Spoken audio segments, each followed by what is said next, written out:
Madam గారు, మీరు జ్యోతి గారు అంటే ఉపాధ్యాయురాలుగా అందరికి పరిచయం. ఈ తాలూకాలో ఉపాధ్యాయురాలుగా పనిచేసిన మీరు ఊహించని రీతిలో అసలు సడన్గా రాజకీయాల్లోకి రావటానికి ప్రధానమైన కారణం ఏంటంటారు మేడం? అంటే మీరు రాజకీయాల్లో ఏదన్నా రాజకీయాలు అనగానే ఒక రూపాయి సంపాదించుకునే ఇదిలో ఎవరున్న పరిస్థితులు వస్తూ ఉంటారు, రెండు సేవ చేయటానికి వస్తూ ఉంటారు. మీరు రెండిట్లో ఏ పర్పస్లో రాజకీయాల్లోకి వచ్చారు? సమాజ సేవ చేయడానికి. సమాజ సేవ చేయడానికి. ఓకే. గ్రామాన్ని అభివృద్ధి చేయాలి. నేను ఇక్కడికి వచ్చి 36 years అవుతుందండి. ఓకే. 30 years అవుతుంది. 6 years అక్కడ చేశాను. తర్వాత ఇక్కడికి ఈ మండలానికి వచ్చి 26 years అవుతుంది. ఓకే. అయితే ఏంటంటే అప్పటి నుంచి చూస్తుంటే మన గ్రామం ఎక్కడేసిన గొంగడి ఎక్కడే ఉన్నట్టుంది. ఇవి డ్రైనేజీలు కానీ రోడ్లు కానీ ఏదైనా సరే నేను గమనించాను. కానీ నాకు రావాలనే ఉద్దేశం లేదు, ఊరికే గమనించడం వరకే. ఓకే. తర్వాత రిటైర్డ్ అయిన తర్వాత మన విద్యార్థులు చెప్పేది ఏంటంటే విద్యా బుద్ధులు నేర్పుతాం. విద్య అంటే విద్య ప్లస్ బుద్ధులు. బుద్ధులు కూడా మంచి ప్రవర్తన అని ఇటువంటి అని నీతి నిజాయితీలని నేర్పుతూ ఉంటాం. ఎంతో కొంత సమాజానికి సేవ చేయాలి అని కూడా చెప్తూ ఉంటాం. అలా అంతవరకే పరిమితం అయింది. తర్వాత నేను రిటైర్డ్ అయిన తర్వాత ఇది మా వారి ఇది ప్రోద్బలం. ఓకే. నాకంటూ నాకు లేదు, నేను పెద్దగా ఎవరికి తెలియని కూడా తెలియదు. ఆ స్కూల్కి వెళ్ళటం రావటం, తర్వాత పిల్లలందరూ సెటిల్ అయిపోయారు కాబట్టి సరేలే ఏం చేస్తావు నువ్వు కూడా చూడు ఒకసారి అని అన్నా. అందువల్ల రావట్లేదు. మీ హస్బెండ్ గారి వల్ల మీరు దీనిలో రావడం అంతే. నాకంటూ లేదు. పిల్లల్ని అడిగినా వద్దు, ఎందుకమ్మా రెస్ట్ తీసుకో, ఎందుకు ఇప్పుడు అని కూడా అన్నారు. ఈయన వల్ల ఏదో చేద్దాము. ఈయన ₹1 తీసుకుంటే 10 రూపాయలు ఖర్చు పెట్టారు అమ్మ. ఏదైనా సరే ఏదండి. ఇప్పుడు వచ్చిన తర్వాత నేను నష్టపోయినా సరే అంతవరకే పరిమితం అయింది. లేదు అనుకుంటే ఇంకా ఎక్కువ నష్టపోయేదాన్ని నేను పదవిలోకి వస్తే. ఎందుకంటే మన మాట చెప్పాము, దాన్ని నిలబెట్టుకోవటం కోసం ఈయన ఇంకా చాలా ప్రభుత్వం ఇచ్చిన నిధులు ఉన్నా వచ్చినా రాపనిండి ఖర్చు పెట్టి చేసేస్తారు. ముందు మనం మాట ఇచ్చాము కదా అని ఆ ఉద్దేశం మా వారి వల్ల నేను వచ్చానండి. లేకపోతే నాకు ఇంట్రెస్ట్ ఉంది కాదు. అది కాకుండా ఈ జగన్ గారు, మన రాజశేఖర రెడ్డి గారు అవన్నీ చూసి నేను ఇన్స్పైర్ అయ్యాను. మేడం గారు, మీ హస్బెండ్ గారు వల్లే మీరు రాజకీయాల్లోకి వచ్చారని చెప్తున్నారు. మీరు ఆగిరిపల్లిలో సర్పంచ్గా పోటీ చేశారు. ఆగిరిపల్లిలో మీరు సర్పంచ్గా పోటీ చేసి ఇంత పెద్ద పంచాయతీ 7,000 మెజారిటీ, అంటే 7,000 ఓట్లు ఉన్నటువంటి పంచాయతీలో మీరు సర్పంచ్గా నిలబడి ఓడిపోవటం జరిగింది. ఈ ఓడిపోవటానికి ప్రధానమైన కారణం మీరు ఎవరైతే మా హస్బెండ్ వల్ల నేను రాజకీయాల్లోకి వచ్చాను అంటున్నారో, మీ హస్బెండ్ వల్లే ఓడిపోయారనేది ప్రజల్లో మేము తీసుకున్న ఫీడ్బ్యాక్. ఇది ఎంతవరకు నిజం? మంచి చేసే పోరాటంలో ఓటమైనా సరే అది గెలుపుతో సమానం. ఓకే. ఇప్పుడు మా హస్బెండ్ వల్లే నేను ఓడిపోవటానికి కారణం అనేది 5% ఉంటుందేమో. ఓకే. కానీ లోకల్గా ఏంటంటే ఇది అంత క్రితం జగన్ గారి ప్రభుత్వం వచ్చింది. ఓకే. ఈ లోకల్ వాళ్ళందరూ మంచి పట్టుతో ఉన్నారు. ఓకే. నన్ను కూడా రమ్మన్నారు. ఇప్పుడు గెలిచిన సర్పంచ్ కూడాను అప్పటి వరకు నాతో పాటు ప్రచారానికి తిరిగాడండి. ఓకే. తిరిగి ఇక జస్ట్ ఒక నెల రోజులు ఇక వస్తుంది మనం దిగుతాం అనుకునేలో పట్టిల్లేదు. మీరు రండి, వాళ్ళంతా మా వారి ఫ్రెండ్స్ రండి, మీరు రండి, మేము గెలిపిస్తాము, టీచర్ గారిని గెలిపిస్తాం అన్నారు. అయితే ఈయన కానీ నాకు కానీ అసలు ఉద్దేశం లేదండి. వస్తే గెలిస్తే గెలుస్తాం, లేకపోతే లేదు అని ఎదురుస్తుంది. దానివల్ల నేను దిగాను. ప్లస్ ఈయన కూడా అదే అనుకున్నారు. ఎందుకంటే ఈయన మంచి చేసే మనిషి. ఎవరికి చెడు చేశారు. 40 సంవత్సరాల నుంచి పెట్రోల్ బంక్ ఉందండి. అందులో ఎంత ఫ్రాడ్ కూడా ఎప్పుడు చేయలేదు. 100 రూపాయి పోగొట్టుకోవటమే కానీ ఈయన ఎప్పుడు అలా సంపాదిద్దాం అనే దృష్టి, సంపాదించాలనే దృష్టే లేదు అసలు. ఎందుకంటే నా పిల్లలు 3 సెటిల్ అయ్యారండి, విదేశాల్లో కొంతమంది ఉన్నారు, ఇక్కడ ఉన్నారు. మనకు సంపాదించాలనేది లేదండి. మనకు వచ్చే నాకు పెన్షన్ వస్తుంది రిటైర్డ్ అయిన తర్వాత, ఆయనకి బిజినెస్ ఉంది కాబట్టి ఆ ఉద్దేశంతో మేము రాలేదు. కేవలం సమాజ సేవ చేయడానికే వచ్చాము. మరి ఆయన ఏమనుకున్నారో తెలియదు కానండి, ఇక్కడ కమ్యూనిటీలో కొన్ని మాకంటే పెద్ద కమ్యూనిటీలు ఉంటాయి కదా, వాళ్ళు ఏంటంటే అరే ఇట్రా అనేటట్టు ఉండాలి. ఇప్పుడు నాతో ఇదైన వాళ్ళు అలా పిలవగలరు, వాళ్ళు వచ్చి మన ఇంటి దగ్గరికి వచ్చి మాట్లాడాలి. మనం అలా వెళ్ళి వాళ్ళతో మాట్లాడటం ఉండదు. అది మెయిన్ కారణం అనుకుంటున్నానండి. నేను మెయిన్ కారణం అదేనండి. మీ సార్ వల్ల అయితే 5% ఏదైనా కోపం అయితే కోపిస్తానండి. ఎంత కోపం వెంటనే పోతుంది. ఇప్పుడు ఆ కోపం ఎంతవరకు ఉంటుంది? పెట్రోల్ బంక్ కుర్రాళ్ళ మీద ఉంటుంది, ఎవరి మీద ఉంటుంది. ఏదన్నా ఇది మనకి ఉందనుకోండి, ఆయన దాచుకోదు, ఓపెన్ గా మాట్లాడతారు. దాని వల్లే మనకి ఇది వచ్చింది. అంతేగాని చెడు స్వభావం కానీ, ఎవరికన్నా హాని చేయటం కానీ, అన్యాయంగా అక్రమంగా సంపాదించడం కానీ ఇలాంటివి ఏముంటాయి. కోపం ఒకటి. ఆ విషయం ఆ ఫ్రెండ్స్కి అందరికీ తెలుసు, అటు ఆ పార్టీ వాళ్ళకే తెలుసు. అదండి.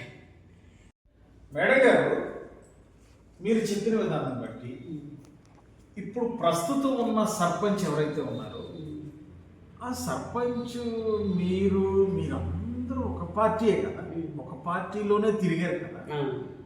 సడన్ గా వాళ్ళు డైవర్ట్ అటు వెళ్ళిపోయి ఇప్పుడు మీతో తిరిగిన వాళ్ళే గెలిచారు.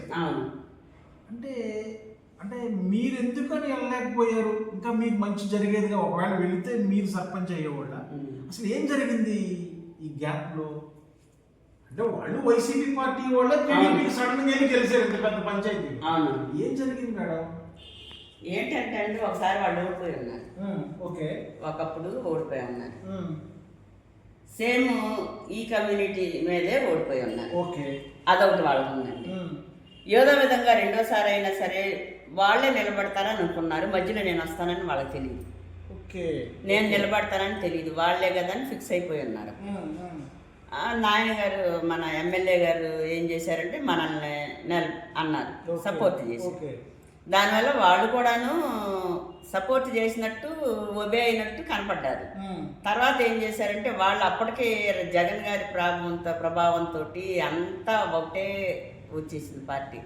దాంతో వాళ్ళు భయపడి ఏం చేశారంటే ఈయనకి ఇది ఉంది కదా, ఈయన ఒకప్పుడు ఓడిపోయాడు, ఈయన కూడా దీనిలో ఉన్నాడు, బరిలో ఉన్నాడు అని చెప్పి అనుకుని ఏం చేశారంటే అతన్ని లాగారనమాట. నన్ను అడిగారు కానీ నేను వెళ్ళలేదు, ఈయనకి ఇష్టం లేదు. ఆ పార్టీ మార్చడం అనేది ఏంటంటే రాజకీయ వ్యభిచారం లాంటిది. ఈ మాట అదే లాంటిది. మనం గెలిచినా ఓడినా మనం ఏదో మంచి చేయాలని, ఏదో సంపాదించుకోవాలని కానీ మనం రాలేదు. మంచి చేద్దాము, ఏదన్నా అభివృద్ధి చేద్దాము. ఇప్పుడు ఏదన్నా మనం మంచి చేస్తే మన తరతరాలు చెప్పుకుంటారు, ఫలానా వాళ్ళ హయాంలో ఇలా జరిగింది. అంతేగాని మనం ఏదో దీన్ని అన్యాయంగా సంపాదించేద్దాము, లేకపోతే వాళ్ళ మీద ఇచ్చేద్దాం, పెత్తనం చేద్దాం అనేది మాత్రం లేదండి. మెయిన్ కారణం ఇదేనండి. వాళ్ళు ఏంటంటే ఒకసారి ఓటమి చెందున్నారు, వాళ్ళు పిలిచారు, మేము వెళ్ళలేదు, వాళ్ళు వెళ్ళారు, గెలిచారు, అంతే. మీరు ఫీల్ అవుతున్నారా ఆ విషయంలో? దేనికండి? అదే ఇప్పుడు వాళ్ళు వెళ్ళారు, గెలిచారు, సర్పంచ్ ఏం లేదు. నేను ఆవిడ మేమిద్దరం ఎక్కడ కలిసినా సరే మేమిద్దరం చక్కగా మాట్లాడుకుంటాం. ఆమె చాలా ఫీల్ అయింది, మీరు ఇట్లా మాట్లాడతారని నాకు తెలియదండి అనింది ఆవిడ, సర్పంచ్. అంతేగాని చూసి ఎడమొఖం పెడమొఖం లేదండి. ఆవిడ అడిగినా అలాగే ఉంటుందండి. అవును, నాకు అసలు ఆవిడ మొక్కపడి చేయడం కూడా లేదండి. తర్వాత ఈ మీటింగుల్లో అప్పుడప్పుడు నా ప్రతాప్ నాయన గారు వచ్చినప్పుడు కానీ, మీటింగులు జరిగినప్పుడు కానీ ఆవిడ కూడా వచ్చేవాళ్ళు, సర్పంచ్ మాట్లాడుకునేవాళ్ళు. అది మేడం గారు, సేవ చేయడానికే రాజకీయాల్లోకి వచ్చాను అని చెప్పారు. మీరు అనుకున్నది సర్పంచ్గా ఓడిపోయారు. మీరు ఓడిపోయిన తర్వాత కూడా రీఛార్జ్ అయ్యి సేవ అన్నారు కాబట్టి ప్రజలకి సేవ చేయాలంటే రాజకీయాల్లోనే కాదు, ట్రస్ట్ లాంటిది పెట్టుకోను చేసుకొని సేవ చేసే పరిస్థితులు ఉన్నాయి వాళ్ళ. మరి మీరు ఆగిరిపల్లి ప్రజలకి ఏమాత్రం ఓడిపోయిన తర్వాత కూడా ఈ 5 ఏళ్లలో చేసిన సర్వీసులు ఏమైనా ఉన్నాయా? ఉన్నాయండి. ఓడిపోయిన వెంటనే 4-5 నెలల్లోనే ఇక్కడ ఎస్టీ వాళ్ళు ఉంటారండి కట్ట మీద. వాళ్ళకి అసలు రోడ్డు లేదు, గట్టు చెరువు గట్టు, అసలు రోడ్డు లేదు. వాళ్ళు ఎత్తు అప్ అండ్ డౌన్స్ లో ఉంటది ఇక్కడ. ఏం చేశారంటే ఎవరు వచ్చినా అక్కడికి వచ్చటం, బండి మీద రావటం, పడుకోవటం, 2-3 పడుకోవటం జరిగింది. అయితే అది చూసి అడిగారు అందరు, ఎట్లా రోడ్డు అని అంటే నేను జడ్పీటీసీ గారిని అడిగాను, అడిగితే సరే అయిపోద్దామంటే అన్నారు. కానీ అది డిలే అయిపోయింది. అప్పుడు మన ప్రభుత్వమే ఉంది కానీ పంచాయతీ వాళ్ళది. అప్పుడు డిలే అయితే నేనేం చేశానంటే 15,000 ఖర్చు పెట్టి దీనికి ఇక్కడ రోడ్డు వేయించానండి. అందరికీ తెలుసు, అందరికీ తెలుసు. ఇక్కడ ఈ కట్ట మీద ఈ రోడ్డు వేయించాను. అది తర్వాత నేను ఫీజు రియంబర్స్మెంట్ రాక ఎంతోమంది విద్యార్థులు నా దగ్గర చదివిన వాళ్ళే ఏం చేశారంటే వాళ్ళ సర్టిఫికెట్లు అక్కడ ఉండిపోయినాయి, వాళ్ళకేమో ఆల్ టికెట్లు కూడా రావు. అటువంటి పరిస్థితుల్లో నా దగ్గర 5-6 వచ్చారండి. వాళ్ళకి చేశాను. ఈదులగూడెంలో టీడీపీ వాళ్ళే వాళ్ళు, వాళ్ళ మావే టీడీపీలో తిరుగుతాడు, అయినా సరే నేను హెల్ప్ చేశాను. టీడీపీ అని ఏమో అది. ఇలాగ పారిశుద్ధ్య కార్మికులకి ఒకసారి మొన్న పండుగ సందర్భంలో బట్టలు పెట్టాం. అలాగే చర్చిలకండి, మా చర్చిలో అడిగిన ఏ చర్చి వాళ్ళకి ఇస్తాను. వీళ్ళు ఈ మతం ఆ మతం అని కాదు, మనల్ని అడిగారు కాబట్టి ఇస్తాను. అది అయ్యప్పల్ని అడిగినా అట్లాగే ఉండాలి. ఇంకా వేరే హిందూస్ వచ్చినా, క్రిస్టియన్స్ వచ్చినా, ఎవరు వచ్చినా నేను సాయం కోరాలనుకుని వచ్చిన వాళ్ళు ఖచ్చితంగా ఇస్తాను. అదే అందుకనండి మీరు ప్రజల్లోనే ఉన్నారా అని అడుగుతున్నా. అందుకని అదే ప్రజల్లోనే ఉన్నానంటే ఎలాగో వచ్చాం, ఓడిపోయాం, ఇంకా మళ్ళీ ఇంకోసారి నిలబడాలని లేదు, నిలబడాలని లేదు. మన వంతు మన సాయం, మనకి డబ్బులు అక్కర్లేదు. మన వంతు సాయం ఏదన్నా చేయాలంటే చేస్తాం. అదే మేడం గారు, ప్రస్తుతానికి వైసీపీ పార్టీకి సంబంధించి మీరు నూజివీడు నియోజకవర్గానికి మహిళా అధ్యక్షురాలుగా ఉన్నారు. నూజివీడు కాన్స్టిట్యున్సీ మొత్తంలో ఇప్పుడు మహిళలకి అన్యాయం జరిగితే, అన్యాయం జరిగిన ప్రతి ప్లేస్లో మీరు కొన్ని సంఘటనలు కనబడటం జరిగింది, చూసాం. మీరు ఈ స్టాండ్ తీసుకొని ముందుకెళ్ళే పరిస్థితి అంటే నూజివీడు కాన్స్టిట్యున్సీనే మీరు తీసుకున్నారు కదా, ఇచ్చారు కదా. అంటే మీరు ఇక్కడ సర్పంచ్గా ఓడిపోయారు, కానీ ఓడిపోయారంటే కసిగా ఉంటుంది. ఇంకా ముందుకెళ్ళే పరిస్థితుల్లో మహిళా అధ్యక్షురాలుగా మిమ్మల్ని నియమించారు అంటే మీ మీద నమ్మకంతో నియమించారు, లేదా ఇంకా ముందుకు మీకు ఇంకేదైనా మంచి పదవులు ఉండాలని ఆశ? మహిళలకి మీ పట్ల మీరు చేసే న్యాయం ఏం జరుగుతుంది అసలు? ఏం పరిస్థితి? ఇప్పుడు పదవుల గురించి ఆశించుకోవాలండి, పని చేయాలండి. మనం మహిళం కాబట్టి మహిళలకు అన్యాయం జరగకూడదు, ఎక్కడైనా సరే ముందుంటాం. ప్రశ్నిస్తున్నారా మరి మహిళలు? మీరు అన్యాయం జరిగిన కాడ జరిగిన చోట వెళ్ళి అడుగుతున్నామండి, ప్రశ్నిస్తున్నామండి, ఇలా జరిగింది అంటున్నాము, ఎమ్మెల్యే గారికి చెప్తున్నాము ఇట్లాగని చెప్పి. మరి దాన్ని బట్టి మనకి ఇప్పుడు మన ప్రభుత్వం లేకపోయినప్పటికీను లేటుగా జరుగుతాయి, ఏదైనా వెంటనే జరగవు కదా. అదే మన ప్రభుత్వం ఉంటే వెంటనే వెళ్తాము, ప్రశ్నిస్తాము, ఇది చెయ్యాలని కూర్చుంటాం. అది చెప్తున్న వాళ్ళ దృష్టి తీసుకొస్తున్నాం. మరి తీసుకొస్తే కొన్ని న్యాయం జరుగుతున్నాయి, కొన్ని డిలే అవుతుంది. అంతే కదా, అంతే కదండి. ఇప్పుడు మనకి అంబేద్కర్ ఇచ్చినటువంటి స్వాతంత్రాన్ని కోల్పోయాం కదా, వాక్ స్వాతంత్రం లేదు మనకి. ఈ కూటమిలో లేదండి. ప్రశ్నించేవాడు ఏమవుతున్నాడు, జైలుకి వెళ్తున్నాడు. ప్రశ్నించే హక్కును కోల్పోయాం కదా. అందుకే మీరు ప్రశ్నించట్లేదు. ఎందుకు ప్రశ్నించాం? ఎప్పుడైనా ప్రశ్నిస్తా, లేకపోతే ఏ విషయంలో మీకు ఈ ప్రభుత్వం ఓసరవెల్లి ప్రభుత్వంలో కనపడింది? పేర్లు మార్చిందండి, ముందు రంగులు మార్చింది. ప్రభుత్వం రాగానే ఏం చేశారంటే అన్ని ప్రభుత్వ వీటికి, కార్యాలయానికి, అన్నిటికీ పచ్చ రంగులు వేసారు. పచ్చ రంగులు వేసారు, రంగులు మార్చింది. వైసీపీ వాళ్ళు కూడా వేసారు. కొన్ని అన్నిటికీ ఎందుకు వేసారండి? ఇప్పుడు అన్నిటికీ వేయలేదు, ఆయన హయాంలో జరిగిన వాటికి వేశారు. అంతేగాని పాతే మనం వాళ్ళ హయాంలో జరిగిన వాటికి మనం ఏం మార్చలేదు. రంగులు మార్చింది. తర్వాత పేర్లు మారుస్తుంది. విజన్ సెక్షన్స్ అని మన సచివాలయాలు పేర్లు అంటే విజనరీ అంటే ప్రభుత్వం చేసింది విజనరీ, మంచి విజనరీ ప్రభుత్వమే కదా మంద కూడాను, వైసీపీ ప్రభుత్వం కూడాను విజన్ సెక్షన్స్ అని ఈ సచివాలయాలకు మార్చింది. అలాగే అన్ని పేర్లు మార్చింది. రైతు భరోసాలకి ఏంటి అన్నిటికీ, అమ్మఒడి ఇదేమో తల్లికి వందనం, అలాగే రైతు భరోసాకేమో రైతు భరోసాదేమో అది కూడా పేరు మార్చింది. అంటే ఇప్పుడు పేర్లు మారుస్తున్నారు అని చెప్పి మీరు అలాగా చాలా మార్చిందండి. ఇప్పుడు విదేశీ విద్యా విధానం కానీ అన్నిటికీ మార్చింది, పేర్లు మార్చింది. మనం పేరు మార్చామంటే ఎన్టీఆర్ హాస్పిటల్కి యూనివర్సిటీకి పేరు మార్చాము. ఎందుకు మార్చాము? మొత్తం జిల్లాకే ఆయన పేరు ఇచ్చాం. ఎన్టీఆర్ జిల్లాకే మొత్తం ఇచ్చాం. రాజశేఖర రెడ్డి డాక్టర్ కాబట్టి ఆయన వృత్తిపరంగా ఆయన పేరు పెట్టాం. అంతేగాని అంతకంటే ఒక్క సంస్థకు మాత్రం ఆయన పేరు పెట్టాం. మొత్తం జిల్లా మొత్తానికి ఎన్టీఆర్ పేరు పెట్టాం. అది వాళ్ళు తీసుకోలేకపోయారు. అది అది పేర్లు మార్చడం అండి. మాట మార్చడం అంటే మరి మహిళలకు మాట మార్చారు కదండి. మహిళలకు ఎన్నో ఇచ్చేస్తాము, 6 సూపర్ హిట్ అన్నారు, అది అటప్లాప్ అయింది. సూపర్ హిట్ పథకాలు ఏమీ లేవు. మరి పిల్లలకి 18 సంవత్సరాల నుండి 60 సంవత్సరాల లోపు వాళ్ళకి 1500 రూపాయలు వేస్తామన్నారు. సంవత్సరానికి 18 అది ఇస్తున్నారండి. నిరుద్యోగులకి చెప్పారు ఇస్తాము అన్నారు, అది ఇస్తున్నారా? మరి ఇంకా వీళ్ళకి రూపాయి 0 వడ్డీ మీద రుణాలు ఇస్తున్నామన్నారు, అది ఇస్తున్నారా? మరి ఇవన్నీ మాట మార్చడమే కదండి. ఏంటి, మా ప్రభుత్వ ఖజానాల్లో డబ్బు లేదు అందుకని మేము వెళ్ళకపోతున్నాం అని అంటున్నారు. ప్రభుత్వ ఖజానాలు ఎప్పుడు ఉందండి? జగన్ గారి హయాంలో 2 సంవత్సరాలు కరోనాతో బాధపడ్డారు. అప్పుడు జగన్ గారు ప్రభుత్వానికి వచ్చినప్పుడు 100 కోట్లు మాత్రమే ఖజానాలో ఉన్నాయి. మళ్ళీ ఆయన వెళ్ళిపోయినప్పుడు 7,000 కోట్లు ఉన్నాయి. ఎన్ని రెట్లు అండి? అయినా సరే వీళ్ళు డబ్బులు లేవు అంటున్నారు. జగన్ గారు డబ్బులుండే ఇచ్చారా? 2 సంవత్సరాలు పోయింది. 3 సంవత్సరాల్లో ఎంత చేశారండి ఆయన? 17 మెడికల్ కాలేజీలు కానీ, ఫోర్డులు కానీ, మరి ఫిషింగ్ హార్బర్లు కానీ, ఉద్దానంలో కిడ్నీ హాస్పిటల్ కానీ, మళ్ళీ ఎన్ని ఉచిత పథకాలు, ఎన్ని పథకాలు ఇచ్చారండి, సంక్షేమ పథకాలు. ఆయన జగన్ గారి ప్రభుత్వం 4 స్తంభాలండి. ఏంటి? విద్య, వైద్యము, సంక్షేమము, అభివృద్ధి అన్నీ చేశారు.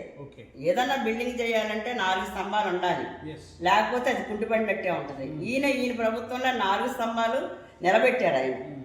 మరి ఇవన్నీ ఈ ప్రభుత్వంలో, కూటమి ప్రభుత్వంలో ఏం ఇచ్చిందండి? ఇప్పుడు ఉచిత బస్సు ఇచ్చింది, వీళ్ళ కడుపులు కొట్టడమేగా, కొట్టినట్టే కదా. ఆటో వాళ్ళకి డబ్బులు ఇస్తున్నారు. రోజుకి ఎంత పడిందండి ఆటో వాళ్ళ డబ్బులు? దాన్ని డివైడెడ్ బై చేయండి, రోజుకి ఎంత పడుతుంది? రూపాయల్లో అంతే కదండి. రోజుకి 1000 రూపాయలు సంపాదించుకునేవాడు వాడు.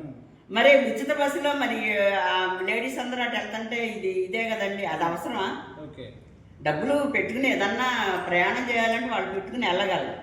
అదే మనం చేయూత అటువంటి కార్యక్రమాల్లో 18,000 అలా ఇచ్చామంటే చిన్న చిన్న వ్యాపారాలు చేసుకుని, పూల వ్యాపారమో పళ్ళ వ్యాపారం చేసుకుని వాళ్ళు ఆర్థికంగా బలపడేవాళ్ళు. అప్పులు ఏమన్నా ఉంటే తీర్చుకునేవాళ్ళు. దీనివల్ల ఉపయోగం ఏంటండి? ఏదైనా సరే మీరు ఇది ఓసరవల్లి ప్రభుత్వం అంటారు. అంతే మరి. ఓసరవల్లి పాపం అది సిద్ధమైంది, అది ఒక క్రిమి. దాన్ని మారటం అంటే అది ప్రకృతి సిద్ధం అది. కానీ ఈ ప్రభుత్వాన్ని 3 రకాలుగా మారుస్తుంది. పేర్లు మార్చటం, రంగులు మార్చటం, మాట మార్చటం. అంత ప్రమాదమే కదా. ఓసరవల్లి కంటే ప్రమాదం కదా. అది ఎవరికి హాని చేయదు, రంగులు మాత్రమే మారుస్తుంది. మరి హానే కదండి. మరి ఇస్తానన్నాయి. ఎవరైనా మానవుడు ఆశ జీవండి. మనకంటే ఎక్కువ ఇస్తానంటే వాళ్ళు అటు వెళ్తారు. పేదవాళ్ళు ఏంటంటే మనకంటే ఎక్కువ ఇస్తారు కదా, ఇస్తారేమో అనే దృష్టితో వెళ్తారు. అంతేగాని జగన్ గారి ప్రభుత్వం ఏం చేయలేదని కాదు, ఈయనకంటే ఎక్కువ ఇస్తారు కదా అనే దృష్టితో వెళ్ళారు. అది మేడం గారు, మీరు సర్పంచ్గా ఓడిపోయారు. ఇప్పుడు 2 నెలల్లో మీకు స్థానిక ఎన్నికలు. మండలంలో మీరు రీఛార్జ్ తీసుకుని మళ్ళీ ప్రజల్లోకి వెళ్ళి మీరు నిలబడినా ఎవరు నిలబడినా ఓకే, కూటమికి సంబంధించినటువంటి పరిపాలన మీద ప్రజలకు అవగాహన కల్పించి స్థానిక ఎన్నికల్లో వైసీపీ మార్కు తీసుకొచ్చే పరిస్థితి మీకు ఉందా లేదా? స్థానిక ఎన్నికల మీద మీ కార్యాచరణ ఏంటి పరిస్థితి? ఇప్పుడు ఎవరైనా నిలబడినాయండి, గ్రామానికి మంచి చెయ్యాలి. అవును కదా. ఏ కులమన్నా అవ్వచ్చు. ఎస్సీ అవ్వచ్చు, బీసీ అవ్వచ్చు, ఓసీ ఏదైనా అవ్వచ్చు. ఓకే. మన ప్రభుత్వం యొక్క మార్క్ అనేది తీసుకురావడం నేను ఎప్పుడు ఎవరన్నా కనిపించినా ఏదన్నా చేసినా చెప్తూనే ఉంటాను. ఓకే. ఈ రీత్యా ఇప్పుడు జరిగే దీనిలో మేము బరిలో దిగుతాము, వెళ్తాము, చెప్తాము. దానికి దీనికి బేరీజ్ వేసుకుంటారు కదా ప్రజలు. Yes. అది ఎలా ఉంది, ఇది ఎలా ఉంది. అవును. ఇప్పుడు 2 సంవత్సరాలు దగ్గర జరిగిపోతున్నాయి. అవును. వాళ్ళకి తెలుస్తుంది కదండి అవును. ఆ ప్రభుత్వం ఎంతవరకు మొత్తం అన్నముడి కింద మనం తెలియదు. ఒక్క మెతుకు చూస్తే తెలుస్తుంది. ఈ 2 సంవత్సరాల్లోనే 6 నెలల్లోనే తెలిసిపోయింది ఈ ప్రభుత్వం ఏం చేయదు మనకని చెప్పి. దాన్ని అవగాహన కల్పిస్తాం ప్రతి మహిళ దగ్గరికి వెళ్ళి. మీకు ఇవి వచ్చి ఇంత వచ్చేది మీకు. ఇప్పుడు జనవరి వచ్చిందంటే వాళ్ళకి అమ్మఒడి డబ్బులు పడండి, వాళ్ళు పండుగ బాగా చేసుకునేవాళ్ళు. ఆ డబ్బులు చేతిలో ఉంటామని ఆర్థికంగా కూడా ఇప్పుడు వాళ్ళు వెళ్ళి షాపులోకి వెళ్ళి కొనుక్కోలేదు. ఇప్పుడు ఆర్థిక వృద్ధి రేటు పడిపోయింది కదా. ఇప్పుడు అప్పుడు ఉన్న దానికి దీనికి జిఎస్టీ పడిపోయింది, ఆర్థిక వృద్ధి రేటు పడిపోయింది. అంటే ప్రజల్లో జనాల్లో డబ్బులు లేవు, సప్లై కూడా ఏమి లేదు. డిమాండ్ వల్ల సప్లై కూడా ఏమి లేదు. ఎవరన్నా కొంటుంటేనే కదా వాళ్ళు సప్లై చేసేది. అవన్నీ మన వృద్ధి రేట్లు అన్నీ పడిపోయినాయి. మన జిల్లా రీత్యా మన ఇవన్నీ వస్తూనే ఉన్నాయి, డేటా వస్తూనే ఉంది. కాబట్టి నేను ప్రతి వాళ్ళకి వెళ్ళి చెప్తానండి, మహిళలకు చెప్తాను, అలాగే విద్యార్థులకు చెప్తాను. విద్యార్థులకు అప్పుడు నాడు నేడు బడిలో ఎలా ఉండేది, ఇప్పుడు ఎలా ఉంది భోజనం అని. మన గోరుముద్ద అది నేషనల్గా అవార్డు పొందింది గోరుముద్ద అనేది. అలాగే రైతు భరోసా కేంద్రాలు ఉన్నాయంటే అవి ఇంటర్నేషనల్గా కూడాను అది మన బహుమతి తీసుకుంది ఇంటర్నేషనల్గా. ఇప్పుడు మన రైతు భరోసా కేంద్రం అన్ని లక్షలతోటి మనం నిర్మించి ఇప్పుడు వెళ్ళి చూడండి అది ఎలా ఉందో. చూసారా మీరు? సో ఇప్పుడు మీరు ప్రత్యక్ష రాజకీయాల్లో ఉంటాము, చూస్తాము, చూపిస్తాము, చెప్తామండి. ఏదైనా అన్యాయం జరుగుతుందంటే మనం న్యాయం కోసం పోరాటంలో ముందుంటాము. రేపు మరి 25 స్థానాలకి మీరు ఎన్ని కొట్టగలరని నమ్మకం మీకు? దేనికండి? పంచాయతీ ఏమనండి, ప్రజలు ఇప్పుడు వరకు తెలుసుకున్నారు కాబట్టి 100% కొట్టచ్చు. 100% కొడతారా?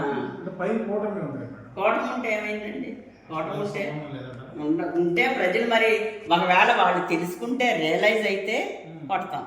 లేదా ఇప్పుడు మన బీహార్లో జరిగింది ఎలా జరిగిందండి? అలాగే మరి అలాగే జరగచ్చు. మరి మీరు ప్రతి గ్రామానికి వెళ్తారా?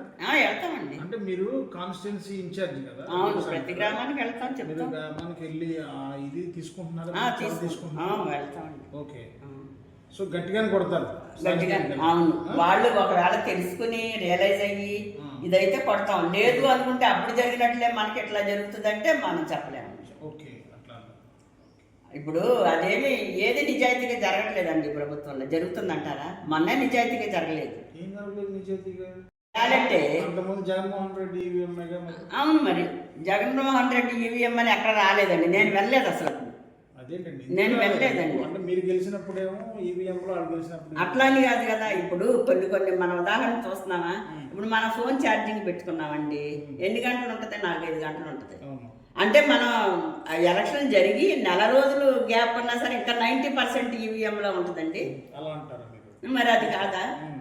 మరి మధ్యరాత్రి 12 గంటల వరకు ఓట్లు వేసారంటే ఎప్పుడన్నా ఉందా? మా హయాంలో మేము ఎలక్షన్ డ్యూటీలు చేసామండి, ఎప్పుడన్నా ఉందా? లేదు. మరి ఇవన్నీ చూస్తుంటే మనకు తెలుస్తుంది కదా. ఈవీఎం పక్కా 100% ఈవీఎం అని డౌట్గానే. లేకపోతే జగన్ గారు వస్తుంటే జనం ఎలా వస్తున్నారండి?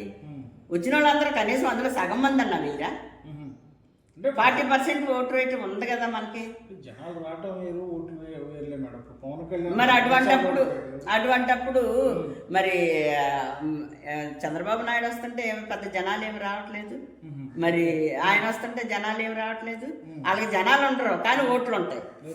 మనకి జనాలు ఉంటారు కానీ ఓట్లు ఉండవు, మాయమైపోతుంది. అది గమనించాలి మరి.